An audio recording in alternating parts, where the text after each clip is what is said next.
बिस्मिल्लाहिर्रहमानिर्रहीम, अस्सलाम वालेकुम and welcome back to my channel. कैसे हैं आप सब? मेरा सब खैरियत से होंगे। आज मैं आप लोगों के साथ किचन से रिलेटेड 5 हैक्स लेकर आई हूँ जिसको यूज़ करके आप अपने किचन की काफ़ी मुश्किलात जो हैं वो दूर कर सकती हैं।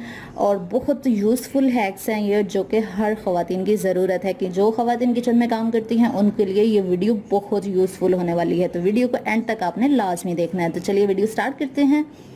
जो सबसे पहला हैक है वो ये है कि दूध जब बॉयल करते हैं वो गिर जाता है। अक्सर ऐसा होता है कि हम किचन के कामों में बहुत ज़्यादा मसरूफ़ होते हैं और दूध को हम चूल्हे पर रख के भूल जाते हैं, जिसकी वजह से दूध जो है वो गिर जाता है और बाद में हमें याद आता है कि दूध तो हमने चूल्हे पर रखा था, वो गिर गया है। तो दूध को गिरने से बचाने का ये हैक मैं आपको बताने लगी हूँ। वो ये है कि अगर आप दूध वाली जो आपकी पतीली है उसके किनारों पे थोड़ा थोड़ा घी लगा देंगी तो दूध आपका नहीं गिरेगा। अच्छा, जो जो दूसरा हमारा हैक है वो ये है कि आप हरे धनिया को ज़्यादा अरसे के लिए कैसे महफूज कर सकते हैं। क्योंकि जब हम हरा धनिया लेकर आते हैं बाज़ार से, वो ज़्यादा से ज़्यादा 1 दिन या 2 दिन के लिए रहता है, बाद में वो ब्लैक होना शुरू हो जाता है, ख़राब हो जाता है। तो और हम हरे धनिया की तो हमें तो ज़रूरत भी बहुत ज़्यादा होती है क्योंकि हम हर हांडी में यूज़ करते हैं, और हरा धनिया ना डालें तो सालन से खुशबू ही नहीं आती।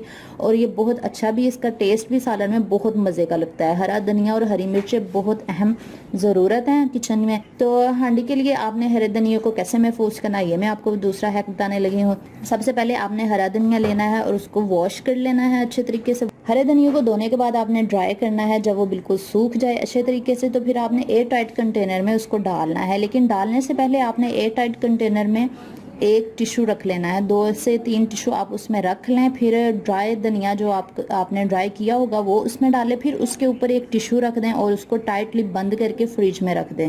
तो इंशाल्लाह 8 से 10 दिन तक आपका धनिया बिल्कुल भी ख़राब नहीं होगा और उसको रेगुलर आप यूज़ कर सकेंगे। अच्छा जी, जो हमारा तीसरा हैक है वो है हरी मिर्चों को कैसे महफूज करें। वो बहुत आसान तरीका है। हरी मिर्चों को महफूज करने के लिए आपने सबसे पहले हरी मिर्चों को वॉश कर लेना है, ड्राई कर लेना है। फिर उसकी जो डंडियाँ होती हैं जो पिछली साइड पे, वो आपने सारी उतार लेनी है। उनको उतारने के बाद आपने एक एयर टाइट कंटेनर लेना है, उसमें वैसे ही टिश्यू रखना है। फिर आपने हरी मिर्चों को डाल देना है और उसके ऊपर एक और टिश्यू रख देना है और उसको टाइटली बंद करके फ्रिज में रख देना है, ठीक है, जिसमें हवा का गुजर ना हो। ऐसा कंटेनर आपने यूज़ करना है धनिया के लिए भी और हरी मिर्चों के लिए भी। तो हरी मिर्चें इंशाल्लाह आपकी 10 से 15 दिन बिल्कुल फ्रेश रहेंगी, बिल्कुल भी ख़राब नहीं होंगी। और अगर इन दिनों के दरमियान आपको लगे कि टिश्यू जो है वो गीला हो गया है, क्योंकि जो हरी मिर्चें हैं वो मॉइस्चर भी लूज़ करती हैं जिसकी वजह से टिश्यू गीला हो सकता है, तो आप टिश्यू को चेंज कर दें। हरे धनिया में भी चेंज कर दें और इसमें भी चेंज कर सकते हैं, लेकिन आपकी चीज़ें जो है वो बिल्कुल भी ख़राब नहीं होंगी। 10-12 दिन तक इंशाल्लाह बिल्कुल भी ख़राब नहीं होंगी।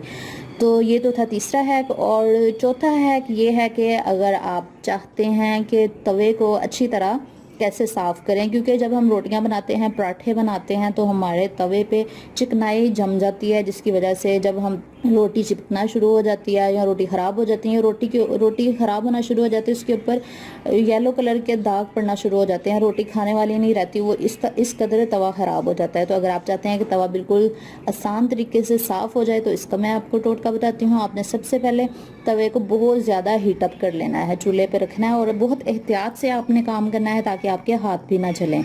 तो आपने तवे पे रख के उसको, आपने चूल्हे पे रख के उसको अच्छे तरीके से गर्म कर लेना है। गर्म करने के बाद आपने हाफ लेमन लेना है और उस फोक की मदद से आपने लेमन को पकड़ना है ताकि आपके हाथ ना जलें। और आपने नमक डाल देना है तवे पे और फोक की मदद से आपने लीमू पकड़ के उसके ऊपर रगड़ना है अच्छे तरीके से। रगड़ने के बाद आपने स्टील वूल जो आप बर्तनों के लिए यूज़ करते हैं उसको पकड़ के आपने अच्छी तरह तवे को साफ़ कर लेना, तो सारी चिकनाई दूर हो जाएगी। एक तो ये तरीका। और दूसरा ये कि अगर तवे को हीट अप अच्छी तरह करके छुरी की मदद से उसको खुरचेंगे तो वो सारी चिकनाई और गंदापन जो चिपका होता है वो सारा उतर जाएगा। जितना भी जला हुआ चिकनाई सब कुछ उतर जाएगा। छुरी की मदद से रगड़ लें तो वो सारा साफ़ हो जाएगा। छुरी की मदद से रगड़ने के बाद फिर आप उसको हीट अप करें और उसमें लेमन और सॉल्ट का यूज़ करें, तो इससे भी तवा आपका बिल्कुल चमक जाएगा और इतना खूबसूरत हो जाएगा कि आपकी रोटी बिल्कुल भी नहीं जलेगी और ना ख़राब होगी। और ये तो था हमारा चौथा हैक। और पांचवा हैक ये है कि आप चाय की जो आपकी स्ट्रेनर होती है, जिसको पोनी भी कहते हैं, उसको कैसे साफ़ किया जाए। क्योंकि जब जैसे जैसे हम यूज़ करते हैं स्ट्रेनर जो है वो ख़राब होना शुरू हो जाती है, उनके जो सुराख हैं वो बंद होना शुरू हो जाते हैं, ब्लैक कलर के अंदर कोई चीज़ें फंस जाती हैं, जिसकी वजह से चाय को छानने में हमें बड़ा मसला पेश आता है।